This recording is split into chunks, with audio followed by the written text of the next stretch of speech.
සාදුකාර පවත්වන්න. අපගේ බුදුරජාණන් වහන්සේ පිරිනිවන පාලා මේ වෙනකොට ඉතා දීර්ඝ කාලයක් ගත වෙලා හමාරයි.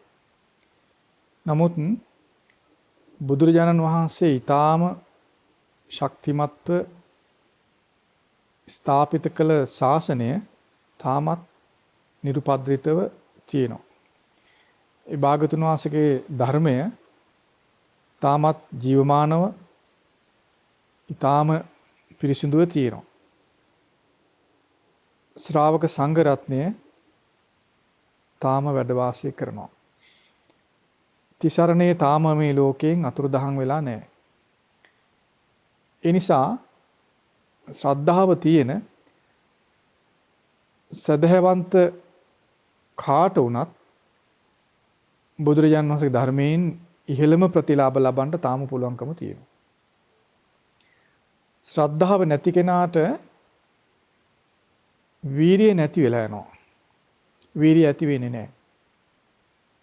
ශ්‍රද්ධාව නැති කෙනාට ධර්මයෙන් ලබන කිසිම ප්‍රතිලාභයක් ලබන්න බෑ. ශ්‍රද්ධාව තමයි ධර්මයෙන් අංශුවක හෝ ප්‍රතිලාභයක් ලබනවා නම් ඒ ප්‍රතිලාභයේ පිණිස පවතින ප්‍රධාන උපකාර සහිත බලය. ඒ ශ්‍රද්ධා බලය යම් කෙනෙක් තුල හටගත්තොත් ඒ ශ්‍රද්ධා බලයේ මුල් වෙලාම වීරිය ඇති වෙනවා ධර්ම අවබෝධය පිණිස. ඒ නිසා බුදුරජාන් වහන්සේ පිරිනොම් පාලා මෙතරම් කාලයක් ගත වුණත් අපි සතුටු වෙන්න ඕන. අපි අතිශයින්ම සතුටු වෙන්න ඕන. බුදුරජාන් වහන්සේ ගැන ශ්‍රද්ධාව ඇති කර ගැනීම පිණිස බුදුරජාණන් වහන්සේගේම අනුග්‍රහය තාම තියෙනවා.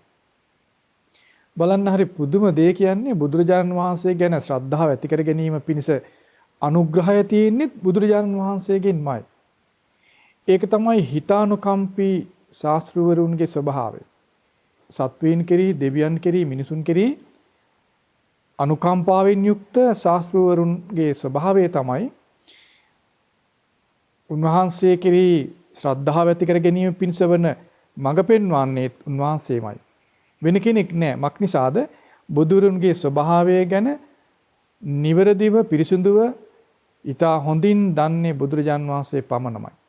ඒතර බුදුරජාණන් වහන්සේ ගැන කෙසේ දැනගත යුතුද කියන දේ බුදු කෙනෙකුගෙන් මිස වෙන කෙනෙකුගෙන් අසා දැනගන්න බෑ.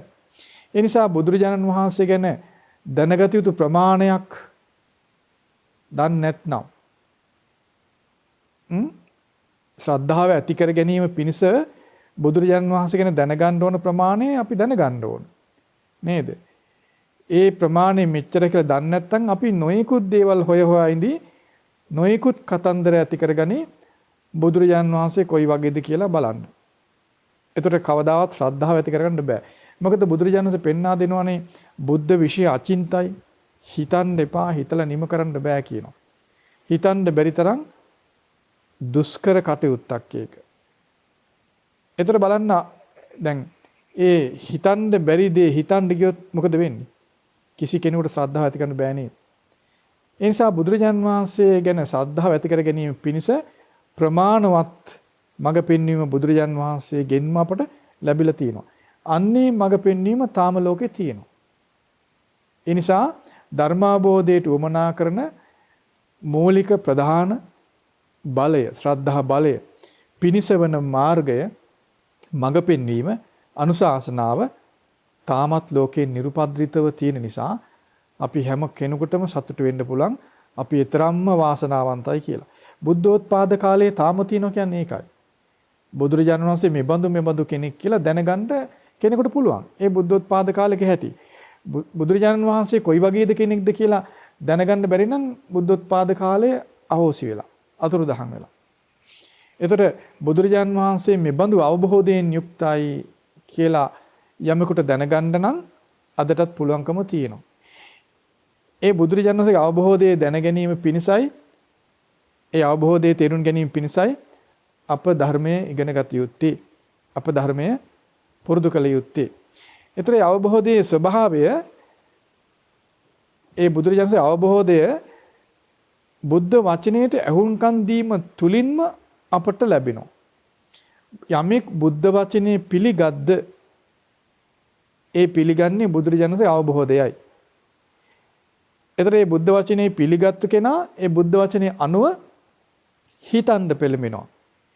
ඒතර ඒ හිතන්නේ බුදුරජාන් වහන්සේ කියලා දුන්න විදිහටයි. ඒකටම තමයි යෝනිසෝ මනසිකාරය කියන්නේ. ඒතර සිත අපිට බලෙන් නමන්න බැරි, නතු කරගන්න බැරි, මෙහෙවන්න බැරි සිත බුදුරජාන් වහන්සේගේ වචනයට අහුම්කම් දීම නිසාම සිත ඒ අනුව හැසිරෙන්න පුරුදු වෙනවා. බලන්න ශ්‍රද්ධා බලය නිසා සිත දමණය වෙන හැටි. බුද්ධ වචනයට අහුම්කම් දුන්නොත් සතුරු සිතින් පිළිගත්තොත් එපමණකින්ම සිත ඒ වචනේ පරිදි හැසිරෙන්න පටන් ගන්නවා. බුද්ධ වචනේ පරිදි හිතන්න පෙළඹෙනවා. එයයි යෝනිසෝ මනසිකාරය. ඒතර අර දඩබ්බර මුරණ්ඩු හීලෑ නැති අකීකරු එහෙම නැත්නම් අපට පාලනය කරන්න බැරි පාලනයෙන් තොර සිත අපහසුකින් තොරව ධර්මයට නැමෙනවා බුද්ධ වචනේ පිළිගැනීම තුලින්ම. බලන්න ඒතර බුද්ධ වචනේ පිළිගන්නවා කියන එක සරල එහෙම නැත්නම් සුළුපටු දෙයක් නෙවෙයි. අතිශයින් බල සම්පන්න සසර ගමන මුළුමනින් නතර කරමින් සියලු දුකින් නිදහස් වීම පිණිස බලවත් සිත එතනින් උපදින්න පටන් ගන්නවා. ඒ නිසා බුදුරජාන් වහන්සේ පෙන්වන දේ එලෙසම පිළිගන්න උත්සාහ කරන්න. බුදුරජාන් වහන්සේ අපට පෙන්වා දෙනවා උන්වහන්සේගේ ධර්මයේ තුල විශිෂ්ට ඥාණයෙන් අවබෝධ කළ යුතු ධර්මයක් තිබෙනවා කියලා.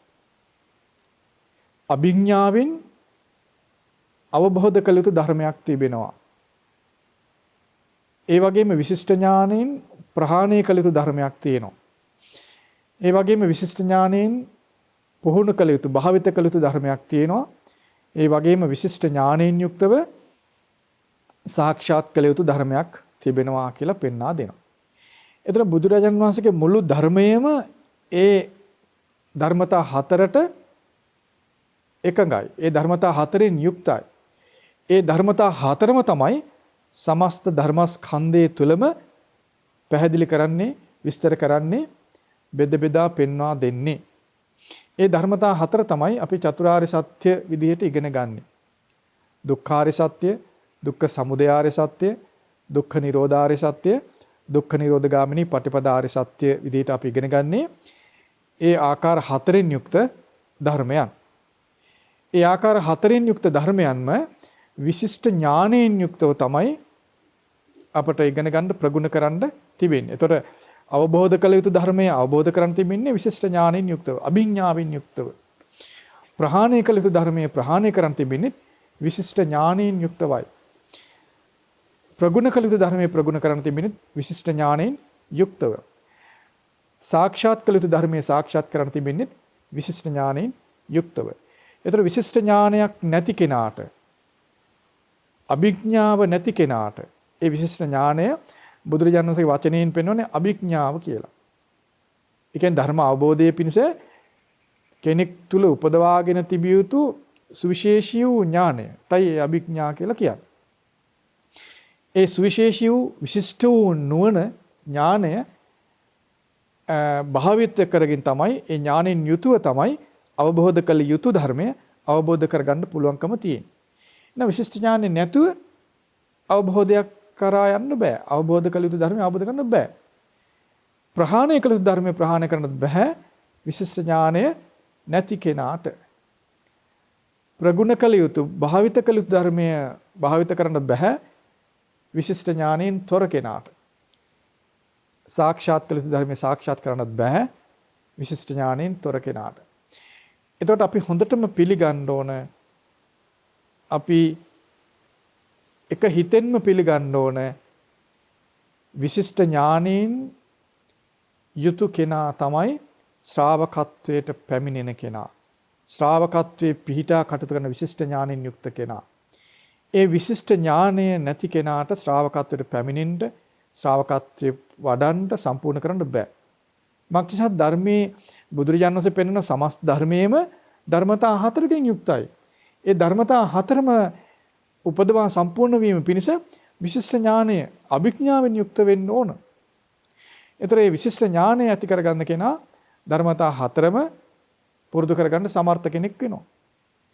එතකොට ඒ විශිෂ්ට ඥානය එමෙතන් ධර්මය අවබෝධ කිරීම පිණිස සිතේ තිබෙන හැකියාව උපදව ගන්න පුළුවන් වෙන්නේ ධර්මයේ පුරුදු කිරීමෙන්මයි, වෙන දෙකින් නෙවෙයි. ඒ සඳහා පළවෙනි සුදුසුකම වෙන්නේ කන් යොමාගෙන බණ අහන්න පුරුදු වීම. ඒ නිසා තමයි බුදුරජාණන් පෙන්වා දෙන්නේ මේ ඇහුම්කන් දීම හේතු සම්පත් ඇති බව කියලා පෙන්වන්නේ. ධර්මාබෝධයට හේතු සම්පත් තියෙනවා කියලා කියන්නේ යමෙක් ඇහුම්කන් දෙන්න කැමති කියන එකයි. ඇහුම්කන් දෙන්න අකමැති නම් ධර්මාබෝධයට හේතු සම්පත් නැහැ. ඒතර බලන්න ඇහුම්කන් දෙන කෙනා ඇහුම්කන් දීම පිණිස සුදුසු කෙනෙක් ඇසුරේ ඉන්න ඕන නේද? සුදුසු කෙනෙක් ඇසුරේ නැති කෙනාට අහිමි වෙන්නේ මොකද්ද? ඇහුම්කන් දීම නැහැ. ඇහුම්කන් දෙන්න බැරි කෙනාට දැනුම උපදව ගන්න බැරිද? ඈ? පුළුවන්. ඇහුම්කන් දෙන්න බැරි කෙනාට දැනුම උපදව ගන්න පුළුවන්. ඒක හරි අද කාලේ ඊටාම ලේසි. අතිශයින් ලේසි. ලියන්න කියන්න බැරුණත් කමන්නේ කියවන්න පුළුවන් නම් පුළුවන්. නේද? අපිට අකුරු ලියන්න බෑ. කියවන්නත් බෑ කියලා තුමු. ඒත් පුළුවන්. අද තියෙනනේ නේද? පටිගත කරපු ඒවා තියෙනවා. ඒව අහගන්න පුළුවන් කරන්න. ඒතර පටිගත කරපු එක අහනවා කියන්නේ ඇහුම්කන් දෙන්න දක්ෂයි කියන එක නෙමෙයි. නේද? පටිගත කරපු දෙයක් අහගෙන දැනුම ගොඩනගා ගැනීම ඇහුම්කන් දෙන්න දක්ෂ නැති කරන්න පුළුවන් නේද? ඈ පුළුවන්ද බැරිද? පුළුවන්. ඇහුම්කන් දීම කියලා කියන්නේ සුවිශේෂී දක්ෂකමක්. ඒකටයි කල්යාණ මිත්‍රය ඇසුරේ සද්ධර්ම ශ්‍රවණය කරනවා කියලා කියන්නේ. ඇහුම්කන් දෙන කෙනාට පටිගත කර දේවල් අහන්නත් පුළුවන්. ඒක වෙනම එකක් නේද? නමුත් ඇහුම්කන් දෙන්න නොහැකි කෙනාටත් වෙන පොතකින් බලාගෙන එහෙම නැත්නම් වෙන අද කාලේ තියෙන තාක්ෂණය පාවිච්චි කරලා දැනුමක් ඇති කරගන්න පුළුවන්. නමුත් අතීතයේ එහෙම තාක්ෂණයක් නොතිබුණ නිසා ඇහුම්කන් දීම පමණක් කරන්න සිද්ධ වෙනවා. ඇහුම්කන් දෙන කෙනාට ඒ කාලේ ධර්මාබෝධයට සුදුසුකම් පිරෙනවා. ඉතින් අද මේ බහුතරයක් දැනුමින් යුක්තයි, අවබෝධයෙන් යුක්ත නැහැ. ඒකට හේතුව ඇහුම්කන් දීමේ සුදුසුකම නැති වුණත් දැනුම ඇති කරගැනීමේ හැකියාව අද තාක්ෂණය තුල තියෙනවා. ඒ නිසා ඇහුම්කන් දීම කියන්නේ ගරුසරු භාවයෙන් යුක්තව පිරිසක් සමග ඉඳිමින් වත් පිළිවෙත් කරමින් ගුණගරුක සිතෙන් යටහත් පහත් ගතිය ඇතුව කන යොමාගෙන බණ අහන්න දක්ෂකම පුළුවන්කම ඒක දුෂ්කරයි. ඒක දුෂ්කරයි. සුවපහසු ආසනයක ඉන්න අමාරු එහුම්කන් දෙන්න බැරි කෙනාට වාඩි වෙලා ඉන්න බෑ. වාඩි වෙලා බණක් අහන්න අමාරුයි ඊට සුදුසු හිතක් නැත්නම්. එතකොට බලන්න මෙල්ල වුණු දමණය වුණු නිහතමානී සිත නැත්නම් දැනුම ඇති කරගත්තට ඒ සිත සුදුසු වෙන්නේ නැහැ විශිෂ්ට ඥානය ඇති කර ගැනීම පිණිස. පැහැදිලිද? ඒ නිසා විශිෂ්ට ඥානය ඇති කර ගැනීම පිණිස පළමු සුදුසුකම වෙන්නේ ඇහුම්කන් දීමේ හැකියාවෙන් යුක්ත බව. ඒ නිසාම තමයි බුදුරජාණන් පෙන්වන්නේ කන යොමාගෙන ඇහුම්කන් දෙන්න පුළුවන් නම් එය හේතු සම්පත් ඇති බව. ධර්මාබෝධයට හේතු සම්පත් ඇති බව විදිහටයි පෙන්වන්නේ. අන්නේ සුදුසුකම තමයි එතකොට විශිෂ්ට ඥානය ඇති කර ගැනීම පිණිස පළමු සුදුසුකම වෙන්නේ. ඒතර කන යොමාගෙන ඊටා ගෞරවයෙන් යුක්තව ඇහුම්කන් දෙන්න දක්ෂයි නම් පිරිස සමග ඊටා සුහදව එහෙම නැත්නම් ඊටා ප්‍රියශීලීව වතපිළිවෙත කරමින් වාසයෙන් යුක්තයි නම් ඒ ඇහුම්කන් දීමේ සිත බැබලෙනවා. අලංකාරපත් වෙනවා. ඒ සිත තමයි යම් කලක දීප්තිමත් බවට පත් වෙන්නේ. මක් නිසාද? ඒ සිතේ නීවරණ පිනිස ආහාර නැති වෙනවා. නීවරණ පෝෂණය වෙන්නේ නැහැ. නීවරණ දුර්වල වෙන්න සිතේ බැබලීම ඇති වෙනවා. බැබලෙනවා කියලා කියන්නේ කිලිටි බැහැර වෙලා යනවා. බැබලෙන සිත ගැන බුදුරජාණන් පෙන්වන්නේ සරත් කාලයේට ආකාශයේ වලාකුළු ඈත් වෙනවා. ඉර පායද්දී හාත්පස බබලනවා කියන ආකාශය. ආකාශයේ හාත්පස බබලනවා. ඒ එළිය ආකාශයේ පුරාම පැතිරෙනවා කියනවා. අඳුර නැති වෙලා යනවා කියනවා. ආන් ඒ වගේ කියනවා ශ්‍රාවකයාගේ සිත කිලිටි දූවිලි කිලිටි අයින් වෙලා බැබලෙන කලක් එනවා කියනවා. දීප්තිමත් වෙන කලක් එනවා කියලා කියනවා. ඉතින් මේ බැබලෙන දීප්තිමත් සිත ඉපදෙන්න නම් සිත ගුණගරුක කෙනෙක් ගුණගරුක සිතක් වෙන්න ඕන. යහපත් ආකල්පයෙන් යුක්ත වෙන්න ඕන. පිරිසක් සමග ඊටා හොඳින් වාසයට පුරුදු වෙලා තියෙන්න ඕන. එතකොට ඒ වගේ වාසය කරමින් හොඳින් කන යොමාගෙන අහනවා නම් බුදුරජාණන් වහන්සේගේ ධර්මය අහනවා නම් ඒ ඇසෙන මාත්‍රයෙන් නීවරණ ප්‍රහාණය වෙන්න පටන් ගන්නවා. මක් නිසාද ධර්මයේ හොඳින් අහනකොට සිහිය ඉපදෙනවා. සිහිය ඉපදීම සමග නීවරණ පෝෂණය වීම පිණිස ඉඩකඩ නැහැ. මක් නිසාද සිහිය සමග නීවරණ පෝෂණය වෙන නීවරණට ආහාර නැතුව යනවා. සිහිය කියන්නේ ආන් ඒ වගේ සිත නගා සිටීම පිණිස උමනා කරන ප්‍රධාන බලවේගයක් වෙනවා. ඒතර ඒ සිහිය ඉපදෙන්න නම් කණයෝමාගෙන ධර්මය අහලා ධර්මයේ පිළිගැනීම, ධර්මයේ දරා ගැනීම සිද්ධ වෙන්න ඕන. ධර්මයේ දරා ගන්නවා කියලා කියන බුදුරජාණන්සේ අවබෝධයේ පිළිගැනීම. බුදුරජාණන්සේ අවබෝධයේ පිළිගැනීම සමග කියන ශ්‍රද්ධාවට පැමිණීමත් එක්ක සිහිය කියන ධර්මයේ සිත තුළ ඉපදෙනවා. සිහිය කියන්නේ ධර්මතාවයක්. සිත බලවත් වීම පිණිස, සිත ආරක්ෂා වීම පිණිස, කෙලෙස් වලින් වෙන පීඩා දුරු වීම පිණිස සිතේ ආරක්ෂාවට ඇති වෙන ධර්මයයි සිහිය. ඒ සිහිය ඉපදෙන්නේ ශ්‍රද්ධාව හට ගැනීමෙන්. ශ්‍රද්ධාව හටගන්නේ කන යොමාගෙන ඇසීමෙන්. කන යොමාගෙන අහන්නේ දමණීය වූ සිතෙන්. දමණීය වූ සිත තිබෙන්නේ පිරිස සමග ඊටා හොඳින් යහපත්ව ගරුසරුවතු වතපිළිවෙත කරගෙන වාසය කරන කෙනා තුළ තමයි ඒ දමණීය වූ ඇහුම්කන් දීම පිණිසවන සිත ඉපදින්නේ. එහෙම නැත්නම් ඒ සිත Tamanට වද දෙනවා. Tamanට පීඩා කරනවා. හරියට අර මොන හරි කූඩුවක් අස්සේ හිර කරපු දඩබ්බර සතෙක් දඟලනවා වගේ ඒ සිත දඟලනවා, සිත පීඩා කරනවා. වාඩි වෙලා ඉන්න බෑ. වාඩි වෙලා හිටියත් හිත පීඩයි. හිත එකතැන නැහැ. ඒතර ඇහුම්කන් දීම පිහිටන්නේ නැහැ. වාඩි වෙලා ඉන්න පුළුවන්. හිතයට හිත පිහිටන්නේ නැහැ. හිත ඉබාගාතේ යනවා. ඇලීම් ගැටීම් ඔස්සේ හිත යනවා. ඒතර ඇහුම්කන් දීම කියන එක පිහිටන්නේ නැහැ. බලන්න ඒතර යහපත් හිත තියෙනකොට සුව පහසුවෙන් වාඩි වෙලා ඉන්න පුළුවන්. ඒතර ඒ වාඩි වෙලා ඉන්න එක පීඩාවක් වෙන්නේ නැහැ. කායික වේදනා නැති වෙලා යනවා. ඇහුම්කන් දීමත් සමග ශ්‍රද්ධාවට පැමිණීමත් එක්ක සිහිය ඉපදිනවා. සිහිය ඉපදීමත් එක්ක කායික අමාරුකම් කිසිවක් නැහැ. අහගෙන ඉන්න පුළුවන් හොඳට. ඒ අසාගෙන සිටීම තුළම අසු සිහිය බලවත් වෙනවා. ශ්‍රද්ධාවත් සිහියත් බලවත් වෙනවා. ඒ තුළ ධර්ම ආબોධයට උමනා විදිහට නීවරණ දුර්වල වෙලා සිත පිරිසිදු වෙනවා. ඒ පිරිසිදු සිත තමයි බැබලෙන සිත, දීප්තිමත් සිත, හාත්පස ආලෝකය ඇති කරන සිත කියලා කියන්නේ.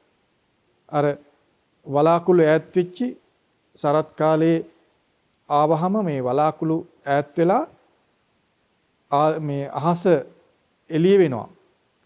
ඒතර ඉර පායනකොට ඒ ආලෝකය ආකාශේ පුරා පැතිරෙනවා, හාත්පස පැතිරෙනවා, දීප්තිමත් වෙනවා, බැබලෙනවා කියලා බුදුරජාණන් පෙන්නනවා.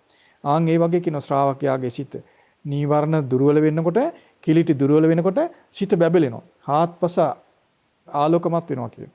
අන්නේ බඳු සිත ආර්ය සත්‍ය අවබෝධයට සුදුසුයි කියනවා. ඒ සිතේ ආර්ය සත්‍ය ගැන අවබෝධ ඥානය ඇති වෙනවා කියලා කියනවා. බලන්නතර ආර්ය සත්‍ය ගැන අවබෝධ ඥානය ඇති වෙනවා නම් ඒ සිත පිරිසිදුයිනේ. පිරිසිදුයි. එහෙනම් ඒ සිත තුළ විශිෂ්ට ඥානය පිණිස, අභිඥාව පිණිස ඒ සිතේ ඉඩකඩ තියෙනවා.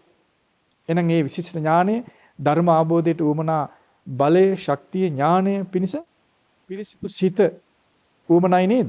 ඒ පිරිසිදු සිත ඇහුම්කන් දීමට සුදුසු හිතකයි ඇති වෙන්නේ. ඇහුම්කන් දීමට පෙළඹෙන හිතකයි ඇති වෙන්නේ. කන යොමාගෙන අහන සිතේ ඒ පිරිසිදු සිත ඇති වෙන්නේ. ඒ නිසා ඒ බුදුරජාන් වහන්සේ පෙන්වන ධර්මයේ පුරුදු කරන විදිය තේරුම් ගන්න, ඒ විදිය පිළිගන්න, ඒිනුත් ශ්‍රද්ධාවම තමයි ඇති වෙන්නේ. මොකද ධර්මාබෝධයට වෙන ක්‍රමවේදයක් නැහැ. වෙන ක්‍රමයක් නැහැ.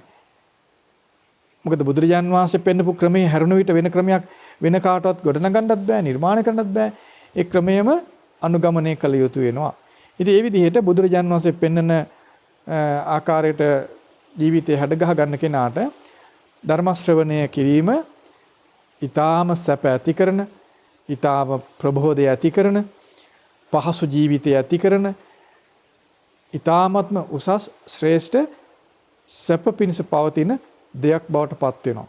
ඒ ධර්ම ශ්‍රවණය තුළ ධර්මයෙන් ලබන සියලු ප්‍රතිලාභ ලැබීම පිණිස ඔහුගේ ධර්මඥානය බලවත් වෙනවා, සම්පූර්ණත්වයටපත් වෙනවා.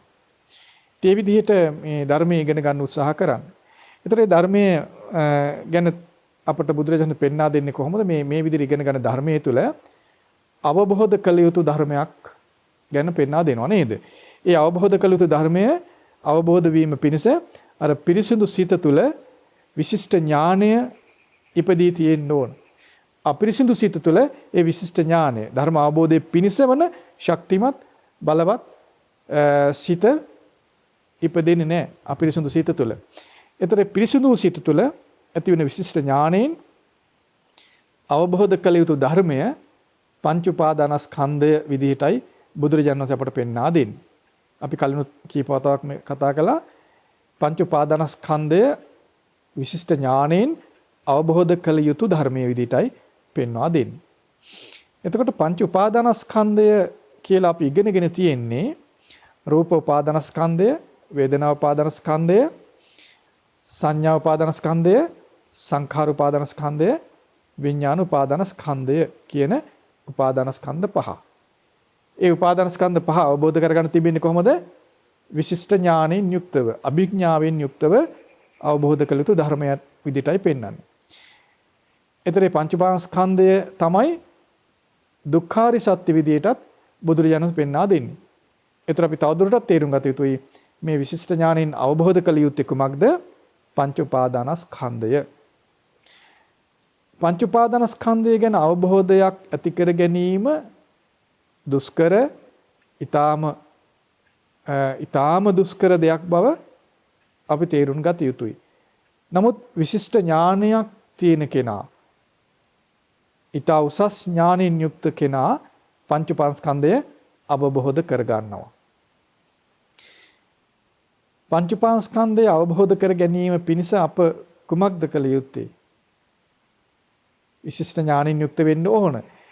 ඒ පංච උපාදානස්කන්ධය අවබෝධයේ දුෂ්කරයි. අපි ඒ දුෂ්කරකම ජයගන්නේ කොහොමද? ඒ දුෂ්කර වූ කටයුතු අපි කොහොමද කරගන්නේ? පංච උපාදානස්කන්ධය කියලා කියන්නේ කෙටියෙන් දුක්ඛාර සත්‍ය ගැන කියා දුන්න විදිය. සංක්ෂිප්ත විදිහට දුක්ඛාර සත්‍ය ගැන පෙන්වන්නේ පංච උපාදානස්කන්ධයේ විදිහටයි. ඒතර කෙටියෙන් කිව්ව ධර්මය, සංක්ෂිප්තව කිව්ව ධර්මය අවබෝධයේ දුෂ්කරයි. අවබෝධය ඊටා ගැඹුරුයි. ඒක දුෂ්කර කටයුත්තක් කිරීම අමාරු දෙයක්. සංක්ෂිප්තව කිව්ව දේ අවබෝධයේ දුෂ්කරයි කියලා ඒක අපි අතහරින්න ඕනද? අත්හරින්න අවශ්‍ය නැහැ. අවබෝධයේ බැරිද සංක්ෂිප්තව කිව්ව දේ දුෂ්කරයි කියලා අවබෝධ කර නොකල යුතුද? නොකරන්න බැරිද? නොකල යුතු නැහැ. අවබෝධ කළ යුතුයි. අවබෝධ කරගන්න පුළුවනි. සංක්ෂිප්තව පෙන්නුවත් බුදුරජාන් වහන්සේ ඒ ධර්මයේම විස්තර කරලත් පෙන්නනවානේ. විස්තර කරලත් පෙන්නනවා. බලන්න බුදුරජාණන් වහන්සේ කොහොමද අපට දුක්ඛාර සත්‍ය ගැන කියලා දෙන්නේ? කොයි විදිහටද? ජාතිපි දුක්ඛා, ජරාපි දුක්ඛා, ව්‍යාධිපි දුක්ඛෝ, මරණම්පි දුක්ඛං, අප්පිහි සම්පයෝගෝ දුක්ඛෝ, පීහි විප්පයෝගෝ දුක්ඛෝ, යම් පිච්ඡං නලබති තම්පි දුක්ඛං, සංකිට්ඨේන පංච උපාදානස්කන්ධා දුක්ඛා කියලයි දුක්ඛාර සත්‍ය ගැන අපට පෙන්වා දෙන්නේ. එතන බලන්න සංක්ෂිප්ත විදිහට කියනවා නම් දුක කියන්නේ පංච උපාදානස්කන්ධයයි කියලා තමයි බුදුරජාණන් පෙන්වන්නේ නේද? ඒතර සංක්ෂිප්ත වශයෙන් කිව්වදේ එතනම විස්තර විදිහට අපට පෙන්වනවානේ නේද? දැන් පංච උපාදානස්කන්ධය කියලා කිව්වහම අපට තේරෙන්නේ නැහැ එකපාරට නේද? එකපාරට තේරෙන්නේ නැතින පුළුවන්. ඒ වචන ටික දැනගත්තා එකපාරට තේරෙන්නේ නැහැ කෙනෙකුට නේද? නමුත් අපි කලබල වෙන්න ඕනද? බලන්න බුද්ධ වචනයේට පැහැදින කෙනා කොයිතරම් නිවෙනවද? බුද්ධ වචනේට පහදින්නේ නැත්නම් කලබල වෙනව නේද?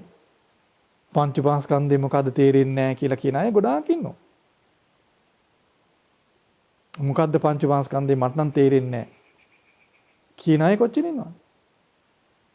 බලන්න දැන් මේ දුක්ඛාරිය සත්‍ය ගැන මේ ලෝකයට හෙලි කර පළමු දේශනාව තුළ එතනම පෙන්වනවානේ පංචමාස්කන්ධය මෙයයි කියලා විස්තර කරලා. නේද? මධ්‍යස්ත නුවණක් තියෙන කෙනාට බුදුරජාන් වහන්සේ ගැන සතුටු සිත තියෙන කෙනාට ඒ දහම් පාඨයේම ඇති නේද? පංචපාස්කන්ධය ගැන යම් අදහසක් ඇති කරගෙන විමසා බලන්න. කලබල වෙන්න ඕනද? කලබල වෙන්නේ නැහැ. නමුත් ධර්මයේ හොඳින් ශ්‍රවණය නොකරනවා නම් භාගතුන් වහන්සේ ගැන පැහැදුණු සිත ඉපදෙන්නේ නැත්නම් මේ ශ්‍රවණය තුල පංචපාස්කන්ධය අවබෝධ කරගන්න බෑ කියලා බය වෙනවා, තැති ගන්නවා, කලබල වෙනවා, තේරෙන්නේ නැහැ කියලා හිතනවා. ඒ මොකද ධර්මය හොඳින් ශ්‍රවණය නොවීමමයි. ඇයි හොඳින් ශ්‍රවණය නොවෙන්නේ? ඇයි හොඳින් ශ්‍රවණය නොවෙන්නේ? අවුන්කන් දීම දොස් සහිතයි, දුර්වලයි. නේද? අවුන්කන් දීම දොස් සහිත වෙන්නේ ඇයි? කන යොමාගෙන ඇහිම දොස් සහිත වුණේ ඇයි? අපි දැනුම ලබා ගන්නට පුරුදු වෙලා තියෙන්නේ මේ වර්තමාන අධ්‍යාපනයේ තිබෙන ස්වභාවය ක්‍රමවේදයටයි. පොත් බලනවා, පාඩම් කරනවා, කොපි කරනවා. කොපි කරලා විභාග ලිව්ව ලෝකෙනේ. නේද? කොපි කරලා විභාග පාස් වෙන්න බැරිද ලෝකේ? කොපි කරලා විභාග පාස් වුණායේ නැද්ද ලෝකේ? කොපි කරලා තනතුරු තානන්තුරු ගියායේ නැද්ද ලෝකේ? නේද? ඒ නිසා මේ කොපි කිරීමේ කලාව, කටපාඩම් කිරීමේ කලාව, පිටපත් ලිවීමේ කලාව, කියවන විට ලිවීමේ කලාව. මේක වර්තමාන අධ්‍යාපන ක්‍රමයේ තියෙන ගන්නේ. පිටපත් ලිවිනවා, කියවනකොට ලියනවා, කොපි කරනවා, ඊළඟට කෙටි සටහන් ලියනවා, සටහන් ලියා ගන්නවා, කටපාඩම් කරනවා, පාඩම් ගන්නවා. මේ සියල්ල වර්තමාන අධ්‍යාපන ක්‍රමයේ තියෙන ක්‍රමවේද. ඒ ක්‍රමවේද එකක්වත් ධර්මාබෝධය පිණිස අර පිරිසිදු සිත ඇති කරගන්න උපකාර වෙන්නේ නැහැ. ඒ ධර්මාබෝධයේ පිණිස වන අභිඥාව, විශිෂ්ට ඥානය ඉපදීම පිණිස වන පිරිසිදු සිත ඇතිවන්නේ එකම එක ක්‍රමවේදයකට විතරයි. ඒ ක්‍රමවේදය තමයි අහුම්කන් දීම. ඒ නිසායි ඒට හේතු සම්පත් ඇති බව කියලා කියන්නේ. හේතු සම්පත් කියලා කියන්නේ ධර්මාබෝධයේ පිණිස වන හේතු සම්පත් කියන එකයි. ඉතින් ඒක කටපාඩමින් හෝ පිටපත් ලියලා හෝ කෙටි සටහන් ලියා ගැනීම, සටහන් ලියා ගැනීම, පොත්පත් පාඩම් කිරීම ආදී වර්තමාන අධ්‍යාපනයේ තුල තියෙන මේ ශිල්ප විධික්‍රම ධර්මාබෝධයේ පිණිස අදාළ වෙන්නේ නැහැ. උපකාර වෙන්නේ නැහැ. අනුග්‍රහශීලී නැහැ. ඒක බාධාවක් විතරයි වෙන්නේ. එහෙම නැත්නම් මුලාවක් වෙනවා. ලේසියෙන් දැනුම ගත්තට ඒ දැනුමත් එක්ක මුලා වෙලා අර අවබෝධයේ පිණිස වෙන සිත තව තවත් දුර්වල වෙලා ඒක නැති වෙලා යන සමහර කෙනෙකුට හොයාගන්න බෑ මොකද්ද කරන්න කියලා. නේද? අහුම්කන් දෙන්න හිතක්ම එන්නේ නැහැ. කටපාඩම් ගොඩාක් තිනොට අහුම්කන් දෙන්න හිතෙයිද? එයා පෙරලා කියන්නේ ඕක කොහොම නෙවෙයි මෙහෙමයි කියලානේ කියන්නේ. නේද? ඕක කොහොම නෙවෙයි මෙහෙමයි කියනවා. අද බලන ධර්ම සාකච්ඡා කියලා ගොඩාක් තියෙන වාද ભેද. අද ඇත්තටම බණක් කියන්න අමාරුයි. මම උනත් බණ කියන්න යන්නේ නැත්තේ ඒකයි. බණක් කියන්නේ ගාම ඒ අය අපිට කියනවා පෙරලා කොහොම නෙවෙයි මෙහෙම කියනවනේ. ඉතින් අපිට මුකුත් කරන්න දෙයක් නැහැ. මොනවා කරන්නද? අපි නිහඬව නිකන් ඉඳීමට වඩා කරන්න දෙයක් නැහැ. මොකද එහෙම කරගන්න එහෙම කියන්න විදිවලද පොතක් බැලුවා කිව්වා. පාඩම් කරා කිව්වා. එතන වෙන කෙනෙක් කිව්ව දේ අහගෙන පාඩම් කරා කිව්වා. ඒතර අද ධර්ම සාකච්ඡා විතර වාද ભેද මත ගැටුම් කෙරවලක් නැහැ. එතකොට බලන්න මේ වගේ වුණාම අර අහුම්කන් දීමට තියෙන හිත කියන ඒ ධර්මාබෝධයේ පිනිසවන ඊටා ගුණගරුක සිත නැති වෙලා යනවා. අතුරුදහන් වෙලා යනවා. ඒ කියන්නේ සාරවත් බීජය වේලිලා ගියොත් යම් කලක සරු පොළොව මුණ ගැහුනොත් වැඩක් නැහැ නේද? ඒ වගේ අපේ සිතේ සාරවත් ස්වභාවය නැතුව නෙමෙයි. බීජයක් වගේ වැඩෙන්න පුළුවන් ඊටාම සරු ස්වභාවයක් මේ සිතේ තියෙනවා. මොකද උපදුනේ පිනක් ඇතුවනේ. මනුෂ්‍ය ලෝකයට ආවේ පිනක් ඇතුව. මනුෂ්‍ය ලෝකයේ ලංකාවේ බෞද්ධ එහෙම බුදුරජාන් වහන්සේගේ ශ්‍රාවකෝ දෙමාපියන්ට දාව ඉපදෙන්නේ පිනක් ඇතුව. ඉපදෙන්න පෙර මව් කුසයේ සිටම දෙමාපියන් දරුවන් වෙනුවෙන් පිරිත් අහනවා, තෙරුවන් කෙරෙහි පුද සත්කාර පවත්වනවා. තෙරුවන් කෙරෙහි ළමයි බාර කරනවා. ඒතර සුවල්ප පිනක් ඇතුවද ඉපදෙන්නේ. එහෙම ඉපදෙන අය මේ සාමාන්‍ය අධ්‍යාපන ක්‍රමයේ තුල දියුණු වීමෙන් ඒ ක්‍රමයේම අනුගමනය කරලා ධර්මයේ ඉගෙන ගන්න ගියාම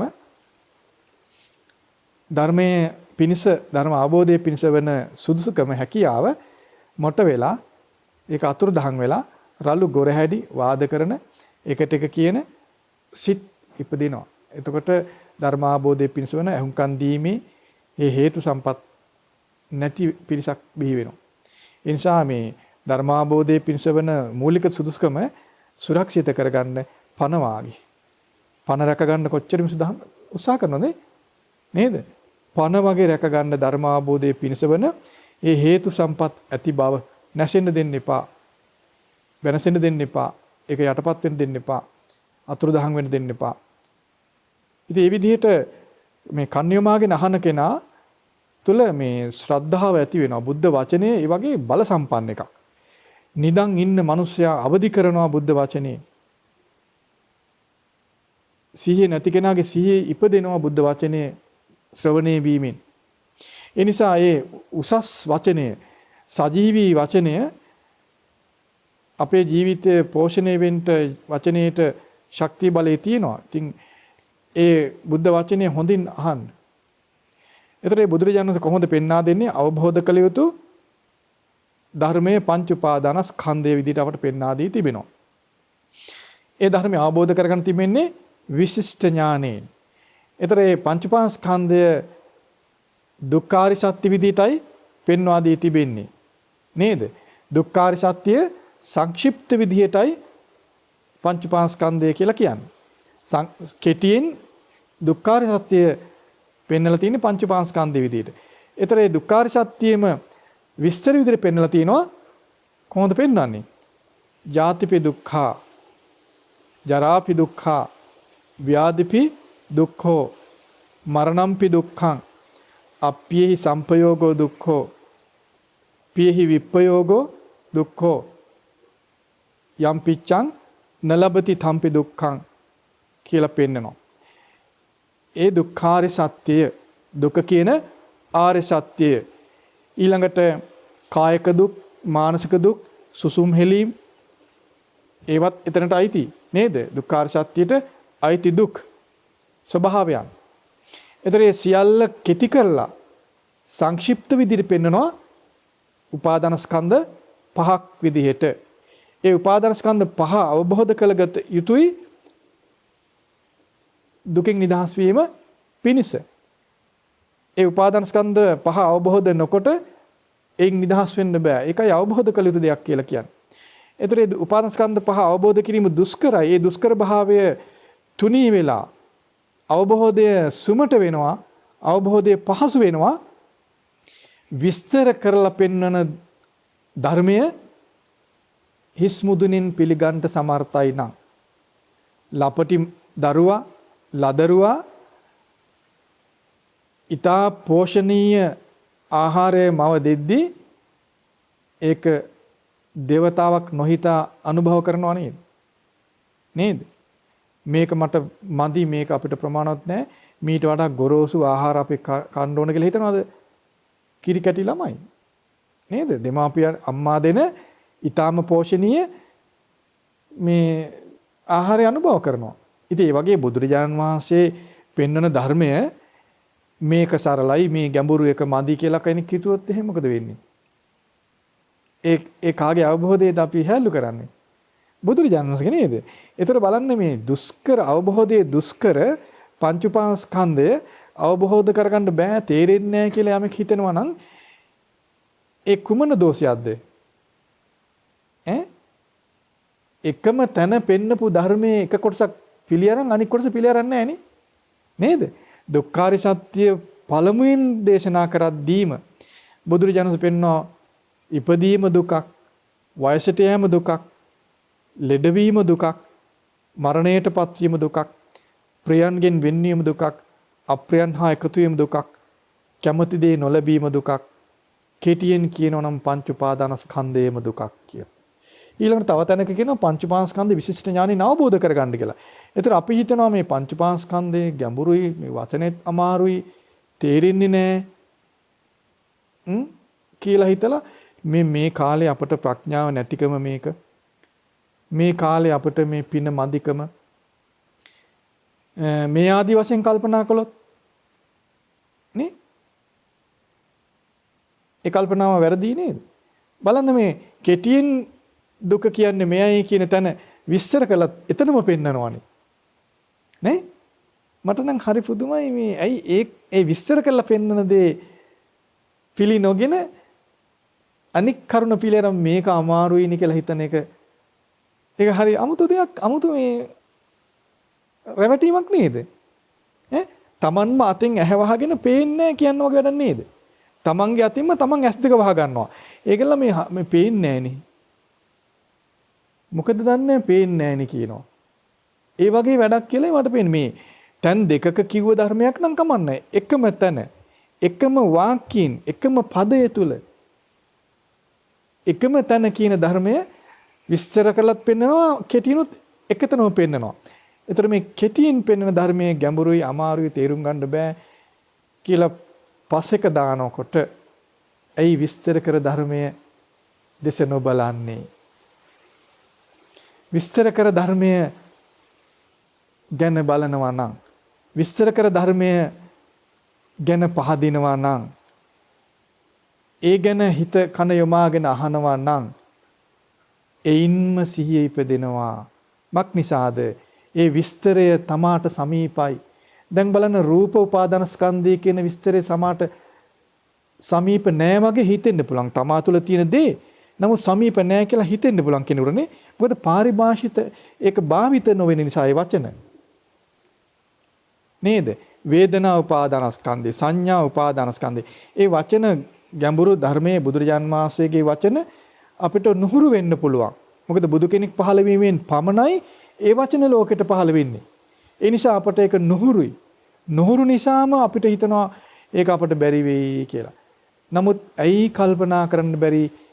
ඉපදීම කියන වචනේ අපට හුරු නැද්ද? වයසට යෑම අපට හුරුයි. ලෙඩවීම කියන වචනේ අපට හුරුයි. මරණයටපත් වීම කියන වචනේ අපට හුරුයි. නේද? ඒ අපට හුරු පුරුදු වචනයෙන් ධර්මයේ කියද්දී ඒක ගණන් නොගෙන තේරෙන්නේ නැහැ කියන්නේ ඇයි? ඒක තමයි මේ වර්තමාන අධ්‍යාපනය සහ දන්නා තේරුම්කම් මුල් වෙලා ආඩම්බරයටපත් වූ සිටේ ස්වභාවය. නෑ මීට වඩා ගැඹුරු එකක් ධර්මය කියන්නේ ඒකනේ කට්ටිය. ඕක නෙමෙයි ඊට වඩා ගැඹුරු තැනක ධර්මයේ තියෙන එකලා කියන කට්ටිය නෝනේ. ඒ මොකද මේ පොතපතෙන් ගත්ත දැනුමින් මත්වීම ආඩම්බරයටපත් වීම නිසා බුදුරජාණන් වහන්සේගේ අවබෝධය පිළි නොගැනීම කියන්නේ ඒකයි. ඉපදීම කියන වචනේ අපේ ව්‍යවහාරයේ තිබුණාට වයසට යෑම කියන වචනේ අපේ ව්‍යවහාරයේ තියෙනවා. ලෙඩවීම කියන වචනේ මේ ලෝක ව්‍යවහාරයේ තියෙනවා. මරණය කියන වචනේ ලෝක ව්‍යවහාරයේ තියෙනවා. නමුත් ඒ ලෝක ව්‍යවහාරයේ තියෙන වචනය භාවිත කරලා බුදුරජාණන් වහන්සේගේ අවබෝධය ලෝකෙට ප්‍රකට කරලා තියෙනවා. අපි සතුටු වෙන්න ඕන අපට ඊටා පහසුවෙන් පීඩා රහිතව ධර්ම අවබෝධයට භාගතුන් වහන්සේ විස්තර කරලා අපට පෙන්වුවා නේද ධර්මයේ කියලා. අපට ඉපදීම දුකයි, ලෙඩවීම දුකයි, මරණයටපත් වීම දුකයි මේ විදිහට තේරෙන භාෂාවෙන් නොකිය පංච උපාස්කන්ධයේ දුකයි කියලා කිව්වනම් අපිට මුකුත්ම තේරුම් ගන්න බැරි වෙනවනේ. නේද? බලන්න බුදුරජාණන් වහන්සේ අපට කොයිතරම් අනුකම්පා සහගතව, කොයිතරම් හිතානුකම්පීව අපට තේරුම් කරගන්න පුළුවන් විදිහට තේරෙන භාෂාවෙන්, අපි භාවිත කරන භාෂාවෙන්, ව්‍යවහාර භාෂාවෙන් ගැඹුරු ධර්මය, අතිශයින්ම ගැඹුරු ධර්මය, බුදුවරුන්ගේ ධර්මය ඉස්මතු කරලා පෙන්වන හැටි. මොකද බුදුරජාණන් වහන්සේ පෙන්වනවා මහණෙනි මම මේ ධර්මයේ විස්තර කරලා පෙන්වනවා. මම මේ ධර්මයේ බෙද බෙදා පෙන්වනවා. යටට හරෝපයක් උඩට හැරෙව්වා වගේ මේ ධර්මයේ මම පෙන්වනවා. එහෙම පෙන්වද්දී අවබෝධ කරගන්න බෑයන් නොකරනවා නම් මම මොකද කරන්න කියලා භාග්‍යතුන් වහන්සේ යම් තැනකදී අහනවා. ඒ නිසා ඔබ කවදාවත් අපට පංච පාස්කන්ධය තේරෙන්නේ නැහැ. මේක අමාරුයි. අමාරුයි තමයි බුදුරුන්ගේ ධර්මයේ මේ සාමාන්‍ය විද්‍යාවේ භාෂාව වගේ නෙවෙයිනේ, දැනුමක් වගේ නෙවෙයිනේ නේද? ලෝකයේ අවබෝධ කළ යුතු ගැඹුරුම ධර්මයයි. නමුත් ඒ ගැඹුරුම දේ බලන්න බුදුරජාණන් වහන්සේ අප කෙරෙහි හිතානුකම්පාවෙන් සරල කරලා පෙන්නන හැටි. අපේ භාෂාවෙන් කියන හැටි නේද? ඉපදීම කියන්නේ අපේ භාෂාව එකක්. බුදුරජාණන් වහන්සේගේ භාෂාව එකට එකතු කරලා තියෙන්නේ. මොකද්ද ඒක? ඉපදීම දුකයි කියන එක බුදුරජාණන් වහන්සේගේ ධර්මය. අපේ භාෂාව එකතු කරලා, අපේ ව්‍යවහාර භාෂාව එකතු කරලා ගැඹුරු ධර්මයේ පෙන්නනවා. අපි සතුටු වෙන්න ඕන නේද? ලෙඩවීම දුකයි කියලා අපට පෙන්නනවා. ඒතර අපේ ව්‍යවහාර භාෂාව තියෙනවා. මොකද්ද ලෙඩවීම? ලෙඩවීම දුකයි කියන එක බුදුරජාණන් වහන්සේගේ ධර්මය. ඒතර මේ ගැන කන්‍යමාගෙන අහනකොට ඉපදීම කියන එකට අපට තේරෙනවා. වයසට යෑම කියන එක අපට තේරෙනවා. වයසට යෑම කියන වචනේ අපට තේරෙනවා. වයසට යෑම දුකයි කියන දේ කියනකොට වඩා තේරිලා සිහි ඉපදිනවා. ඇයි ඉපදීමත් වයසට යෑම කියන එක අපට හුරු දෙයක්? දුක හුරු නැද්ද? දුකත් හුරු දෙයක්. ඒතර වයසට යෑම දුකයි කිව්වහම මේක අවබෝධ වෙනවා. ඇත්ත කියලා තේරෙනවා. එතකොටයි සිහි ඉපදෙන්නේ. හොඳට අහුම්කම් දීගෙන හිටියොත් මේ වචන පෙළ ඇසීමෙන් පමණක් සිහි ඉපදෙනවා. ඇත්තයි මේ කියලා. වයසට යෑම දුකයි. ලෙඩවීම දුකයි. මරණයටපත් වීම දුකයි. ප්‍රියයන්ගෙන් වෙන්වීම දුකයි. අප්‍රියයන් හා එකතු වීම දුකයි. කැමති දේ නොලැබීම දුකයි කියලා අහද්දී අපට සමීප වචන, අපට ව්‍යවහාරයේදී අපට නිතර මුණ ගැහෙන වචන එකතු ඒවම සම්බන්ධ කරගෙන ගැඹුරු ධර්මයේ කියද්දී අපට ඒ ධර්මය හොඳින් ඇහුවොත් හිතේ පිහිටනවා, සිහිය ඉපදෙනවා. අපට ගැඹුරු ධර්මය කලින් අපි සමීපේ තියෙද්දී නුදුටු ධර්මය පෙන්වද්දී බුදුරජාන් වහන්සේ ගැන අපමණ පහදිනවා ඒ ශ්‍රාවකයා. ඒකයි ඉස්සර ඊටා ගුණගරුක මිනිස්සු, නිහතමානී මිනිස්සු ධර්මදේශනාව ඉවර වෙනකොට ස්වාමීනි භාගතුන් වහන්සේ ආශ්චර්යයි, අద్භූතයි, යටට හරවපු දෙයක් උඩට හැරෙවුවා වගේ ස්වාමීනි පෙන්නවා.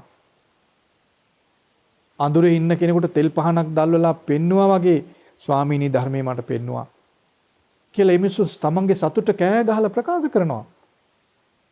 තමන්ට ඇතිවෙච්ච සතුට ඊටා සතුටෙන් සාදුකාර දීලා එවලෙම ප්‍රකාශ කරනවා. අනේ ස්වාමීනි මාව ශ්‍රාවකෙක් විදිහට පිළිගන්න කියනවා. බලන්න ඒතර ශ්‍රාවකත්වයේ ඉපදිලා ඉවරයි නේද? ඇහුම් කන්දීලා ඉවර වෙනකොට.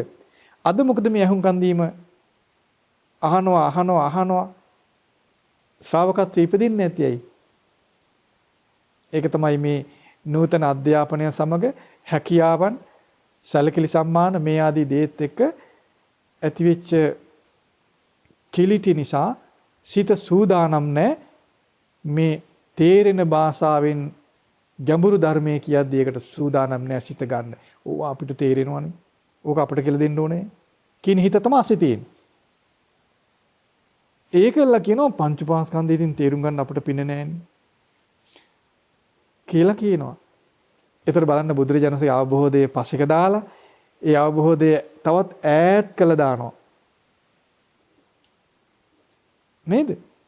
පසෙක දාලා තවත් ඈත් කරනවා. කාටවත් ගන්නත් බෑ එතකොට. වටිනා දේ පැත්තක දාලා තිබ්බනම් තව කාටද ගන්නවනේ? රංග ආභරණයක් පළඳින්න නැති කෙනා පැත්තක දැම්ම කියනකො. ඒතර කැමති කෙනා පළඳාවි. ඒක තව කොස්සෙන් කුණුකට දැම්මොත් එහෙම කාටවත් නැති වෙනවා. ඒක නේද වෙන්නේ? ධර්මයට පහදින්න නැති කෙනා කරන්නේ ඒකයි. මේක බෑ කියනවා. ඒතකොට ඉතින් තව එක අහන් ඉනගෙන ඇත්තනේ ඉන්නම් කියලා හිතනවා. එයාත් හිතනවා ඔව් ඇත්ත. බෑ කියලා හිතනවා. ඒ නිසා මේ සාමාන්‍ය දැනුම ආඩම්බරයට ගන්න එපා. සාමාන්‍ය සැලකිලි සම්මාන වලින් ලැබෙන දේවල් පිළිගන්න නැතුව බුද්ධ වචනේ බය නැතුව අහන්න. ඒතර බුදුරජාණන් වහන්සේ පෙන්වා දෙනවා මහණෙනි, තථාගතයන් වහන්සේ පළමු වරට පළවෙනි ආර්ය සත්‍ය ලෝකයට ප්‍රකාශ කළා. මහණෙනි, ඒ ආර්ය සත්‍ය මේ ලෝකයේ කිසි කෙනෙකුට ප්‍රතික්ෂේප කරන්න බෑ. ප්‍රතික්ෂේප කළ වෙනත් ආර්ය සත්‍යයක් පනවන්න කියලා පනවන්න බෑ කියනවා. ඒ තමයි දුක්ඛාරය සත්‍යය. ඒ කිසිවෙකුට මේ ලෝකයේ දෙවියන් බඹුන් මරුන් සහිත ලෝකයේ කිසි කෙනෙකුට භාගතුන් වහන්සේ පැනවපු දුක්ඛාර සත්‍ය ප්‍රතික්ෂේප කළා වෙනත් ආර්ය සත්‍යයක් වෙනත් දුකක් තිබෙනවා කියලා පණවන්න බෑ කියලා. භාගතුන් වහන්සේ සිංහනාද පනවද්දී සිංහනාද පවත්වා තිබෙද්දී අපට මේක තේරෙන්නේ නැහැ කියලා මේක බැහැර කරනවා නම් අපි බැහැර කරේ භාගතුන් වහන්සේගේ අවබෝධෙනේ. ඇයි තේරෙන භාෂාව අපි හැල්ලු කරේ? අම්මා අනලා ලේසියෙන් ගිලින්න කටේ තියෙන කැම ටික පැත්තක දාන ළමයි වගේනේ.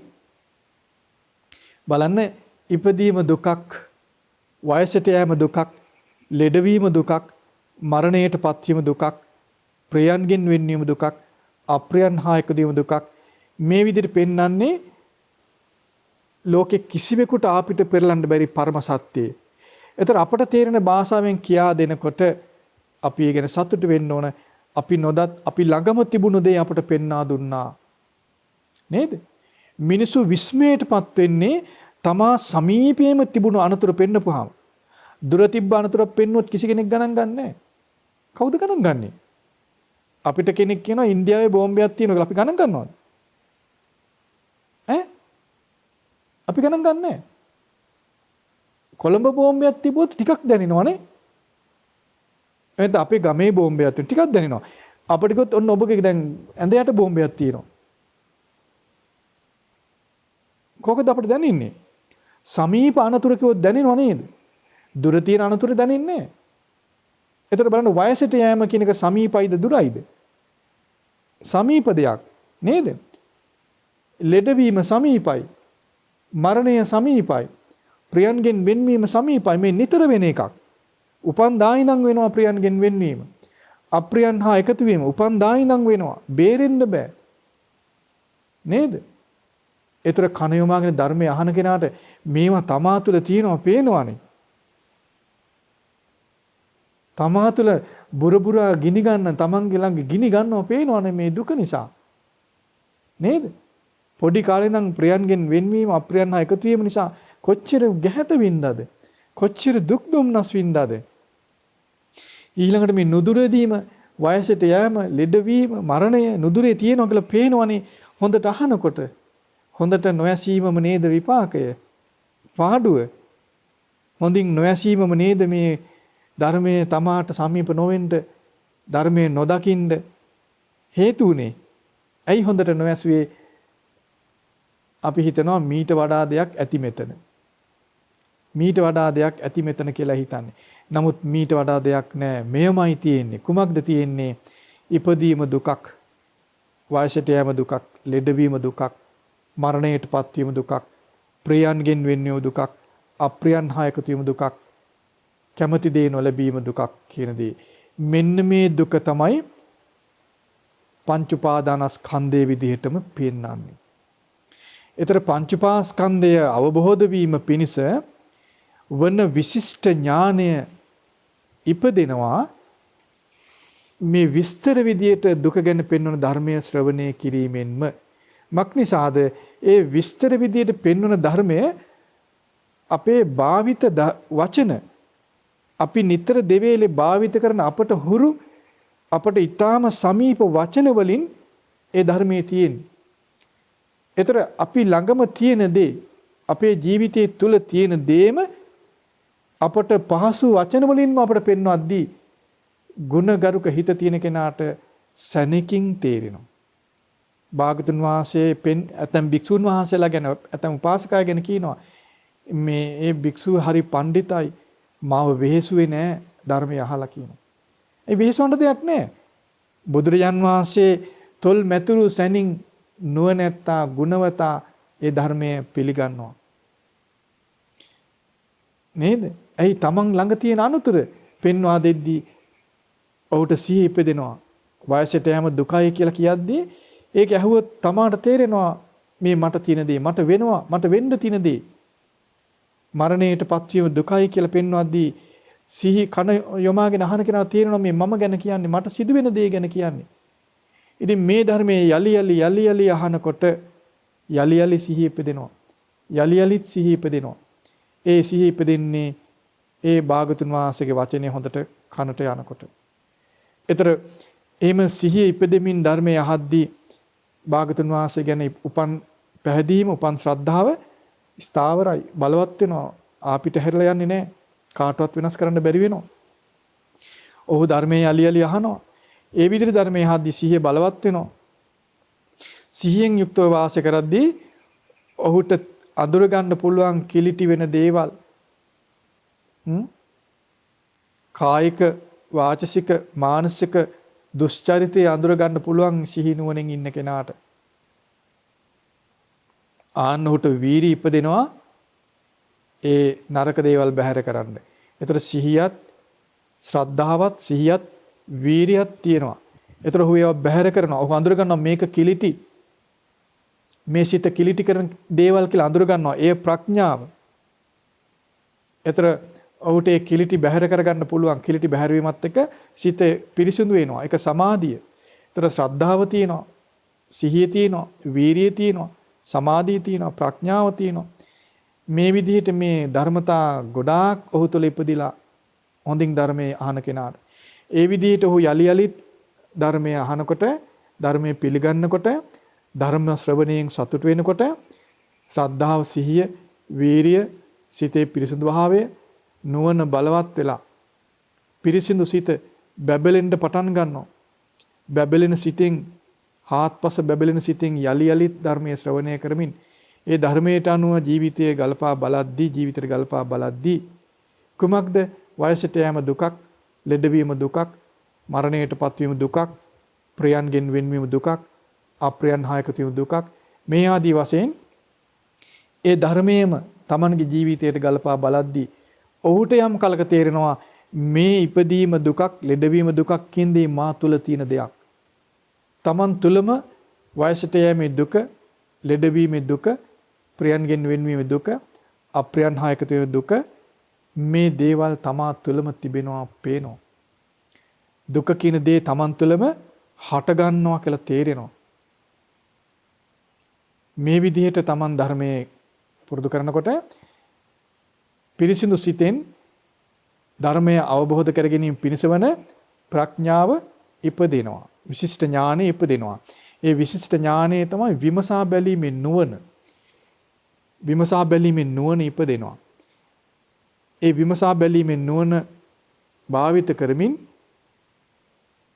පංච උපාස්කන්ධය මෙයයි කියලා අවබෝධ කරගන්නවා. කොහොමද අවබෝධ කරගන්නේ පංච උපාස්කන්ධය? කොහොමද අවබෝධ කරගන්නේ?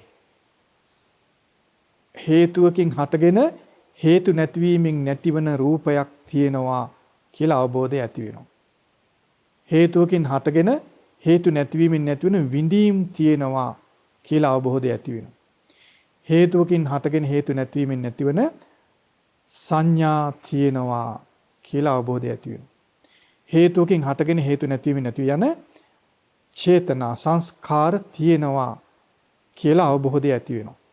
හේතුවකින් හටගෙන හේතු නැතිවීමෙන් නැතිව යන විඥානය තියෙනවා කියලා අවබෝධය ඇති වෙනවා. ඒතර හේතුවකින් හටගෙන හේතු නැතිවීමෙන් නැතිව යන පංච උපාදානස්කන්ධය තිබෙනවා කියලා අවබෝධය ඇති වෙනවා. ඒ හේතුවකින් හටගෙන හේතු නැතිවීමෙන් නැතිව යන පංච උපාදානස්කන්ධය දුක විදියට දැන ගන්නවා, දැක ගන්නවා. ඒ කියන්නේ අවබෝධය ඇති වෙනවා. එතකොට දුක දුරු කරන්නට ඔහු තුල කැමැත්ත තියෙනවා. දුක දකින්න කෙනා, දුක ගැන දන්න කෙනා, දකින්න කෙනා දුක තුල ගිලිලා ඉන්න කැමති වෙන්නේ නැහැ. දුක දුරු කරන්න කැමතියි. දුක දුරු කරන්න නම් ඒ දුක අවබෝධ කළ යුතුයි කියලා ඔහුට තියෙනවා. ඒතර ඔහුට තුල හිතක් ඇති වෙනවා. ඔහු තුල කැමැත්තක් ඇති වෙනවා.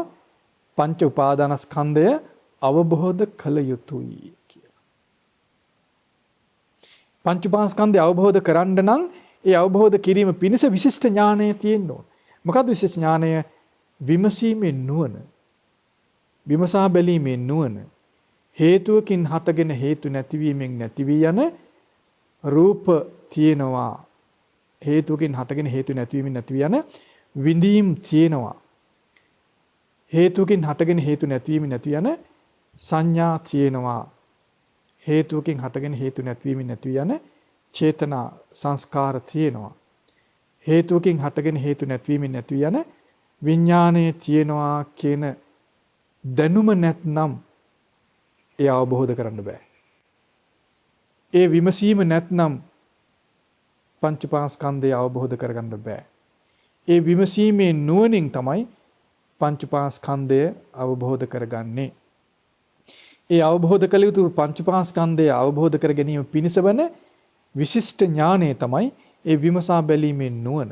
ඒ විමසා බැලීමේ නුවණ බුදුරජාන් වහන්සේ පෙන්වූ ධර්මයට පැහැදීමෙන් ශ්‍රද්ධාවෙන් යුක්තව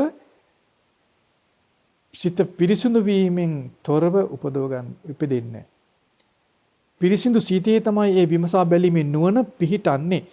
එහෙම නැත්නම් අරක මොකද්ද මේක මොකද්ද ඕක කොහොම නෙවෙයිනේ අරක මෙහෙමයිනේ අතන මෙහෙමයි මෙතන මෙහෙමයි අරයා මෙහෙම කිව්වා මෙයා මෙහෙම කිව්වා කියන දේවල්. ඒක විමසීම නෙවෙයි.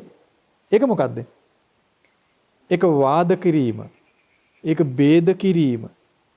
ඒක අරගල කිරීම. ඒක සැක කිරීම, විචිකිච්ඡාව, නීවරණ පෝෂණය වීම, නීවරණට ආහාර දීම. නමුත් බුද්ධ වචනයට අහුම්කම් දෙන කෙනා තුළ ඒ අරක මොකද්ද මේක මොකද්ද අරක මෙහිමයි මේක මෙහිමයි අතන මෙහිමයි මෙතන මෙහිමයි මේ ආදී සිතුවිලි නැහැ. ඒවා නැති වෙලා යනවා. ඔහු තුළ පිහිටනවා මේ ඇත්නම් මේ තියෙනවා. මේ නැත්නම් මේ නැහැ. මේ ඉපදුනොත් මේ ඉපදෙනවා. මේ නැතිවීමෙන් මේ නැති වෙනවා. බලන්න හිත කොච්චර නිර්වෘල්ද? ඍජු සිත කියන්නේ ඒකට. ඍජු සිතක්. ඍජු ආකල්පෙන් යුක්තයි. ඍජු දෘෂ්ටියෙන් යුක්තයි කියන්නේ ඒකට. සම්මා දිට්ඨියෙන් යුක්තයි කියන්නේ ඒකට. ඒතර ඔහුගේ අදහස කොමක්ද? හේතුවකින් හටගත් හේතු නැතිවීමෙන් නැති වී යන රූපයක් තියෙනවා. හේතුවකින් හටගත් හේතු නැතිවීම නැති වෙන විඳීම තියෙනවා. හේතුවකින් හටගත් හේතු නැතිවීම නැති වෙන සංඥාව තියෙනවා. හේතුන්ගෙන් හටගෙන හේතු නැතිවීම නැති වෙන චේතනා සංස්කාර තියෙනවා. හේතුන්ගෙන් හටගත් හේතු නැතිවීම නැති වෙන විඥානයේ තියෙනවා. කියන දැනුම ඥානය ඔහු තුල පිහිටනවා. ඒතර ඒ ඥානෙන් යුක්ත කෙනා විමසන්නේ එයා ගැනයි. ඒතර ඔහුට විමසන්න හිතක් එනවාද? අරයා මෙහෙම කිව්වා. අරයා මට මෙහෙම කිව්වා. අරයා මට මොනවාරි කරයිද? අහවලා මට මොනවාරි කියයිද? මට මොනවාරි කරයිද? මගේ දේ කඩාගයිද? මගේ දේ කඩාගත්තා. මේ වගේ හිතුවිලි එනවාද? එයිද? එන්නේ නැහැ. දැන් බලන්න ධර්මයේ පිහිටි සිතයි නොපිහිටි සිතයි නැත්නම් ඔයගොල්ලෝ හිතනවලම් අපටත් ඕක තේරෙනවා. අපේ හිතේ තියෙනවා කියලා හිතෙන්න පුළුවන්. හැබැයි දෙපැත්තකට ගමනක් ධර්මයේ නැහැ. ධර්මයේ තියෙන්නේ එක පැත්තකට ගමනක්, ඍජු ගමනක්, වක්‍ර ගමනක්, වංක ගමනක්, ඒ පිට මේ පිට යෑමක්, අරහෙ මෙහෙ යෑමක්, දෙපැත්තකට යෑමක්, රවුම් ගැසීමක් ධර්මයේ නැහැ. ධර්මයේ තියෙන ඍජු ඊතලේ යන වගේ ඍජු ගමනක් තියෙන. ඒ නිසා තේරුම් ගන්න ඕගොල්ලන්ගේ හිතේ ඉපදෙනවා නම් අරයා මෙහෙම කිව්වා, මට මොනවා හරි කරා, අරයා මෙහෙම කිව්වා, මෙහෙම කිව්වා, අතන මේකයි, මෙතන මේකයි කියලා වද දෙන සිතුවිලි එනවා නම් මොකද්ද නැත්තේ? විශිෂ්ට ඥානය නැත. ධර්ම අවබෝධයේ පිණිස වන සුදුසුකම පිරිසිදු සිත නැත. මොනවද තියෙන්නේ? කිලිටි කරන සිත. අරයා මෙහෙමයි, මෙයා මෙහෙමයි, අතන මේකයි, මෙතන මේකයි, මට මෙහෙම කරා, මට වර්ධි කරා, මට පාඩු කරා, මගේ හිතවතාට පාඩු කළා. නේද? ඒ සිතුවිලි නේද සාමාන්‍ය හිතවල තියෙන්නේ. අරක ඇත්තන් හොඳයි, මේක ඇත්තන් හොඳයි, අරහෙ යන්න තියෙන හොඳයි, මෙහෙ යන්න තියෙන හොඳයි, නිදිමතයි, කම්මැලි, ඇඟරි දෙනවා, බඩරි දෙනවා, කොන්දරි දෙනවා, දැන් නම් අමාරුයි, හරි කම්මැලි. මේ සිතුවිලි ඔක්කොම මොනවද? ධර්මයේ නොපිහිටි සිත තුළ තියෙන දේවල්. ධර්මයේ පිහිටි සිත තුළ ඒ අර අපි කලින් කිව්ව විදිහේ নানা ආකාර සිතුවිලි වලට ඉඩක් නැහැ. ඒවා හටගත්තත් ඉක්මනින් බැහැර වෙලා යනවා. හටගන්න පුළුවන් බැහැර වෙලා යනවා.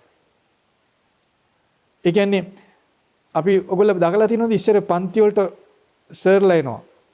පන්තිට සර් එද්දි ළමයි කසුකුසු ගන්නවා, කෑග් ගහනවා, එහෙම පයින්නවා. සර් එනකොට මොකද වෙන්නේ? ඔක්කොම පූස්පැට වගේ ඉඳ ගන්නවනේ. අන්න ඒ වගේ පිහිටි කුසලයේ හිතේ නැගිටිද්දී අර කිලිටි හිතුවිලි අයින් වෙලා යනවා. පැහැදිලිද? ඒසා කෙනෙක් තුළ යම් යම් අදහස් එන්න පුළුවන්. නමුත් ඔහු කුසල් සිත වඩද්දී වඩමින් අරව නැති කරගන්න ඔහුට පුළුවන් වෙන්න ඕන. දැන් කුසල් සිත වඩන්නම බෑ.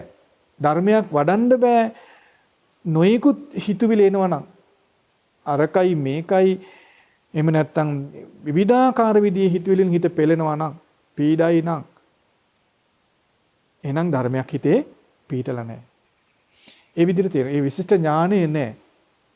ඒ නැති වෙන්නේ මොකද හේතුව? යෝනිසෝ මනසිකාරය නැහැ. යෝනිසෝ මනසිකාරයේ තුල තමයි අර විමසීමේ නුවණ තහවුරු වෙන්නේ. විශිෂ්ට ඥානෙ පිහිටන්. ඒ විශිෂ්ට ඥානයේ පිණිස යෝනිසෝ මනසිකාරය ඉපදින්නේ කුමකින්ද?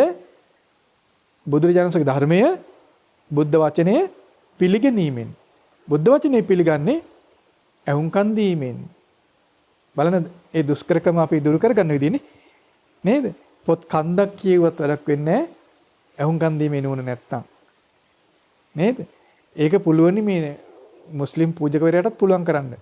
ක්‍රිස්තියානි පූජකතුමාටත් ඒක කරන්න පුළුවන්. පොත් ටික ඔක්කොම කියවලා දැනගන්න පුළුවන්. නමුත් විශිෂ්ට ඥානය උපදව ගන්න බෑ. ඒක ඉපදෙන්න නම් සිත නිවෙන, රළු සිත, ගොරහැඩි සිත මෘදු වෙන ශිල්ප ක්‍රමයේ අනුගමනය කළ යුතුමයි. ඒක බුද්ධ වචනේ තිබෙන බුදුරජාණන්සේ අවබෝධය තුල තියෙන බුදුරජාණන්සේගේ මඟ පෙන්වීම තුල තිබෙන දෙයක්. ඒම අනුගමනය කිරීමෙන් පමණමයි සිත මෙල්ල වෙලා කිලිටි බැහැර වෙන ඒ යෝනිසෝ මනසිකාරයේ පිහිටන්.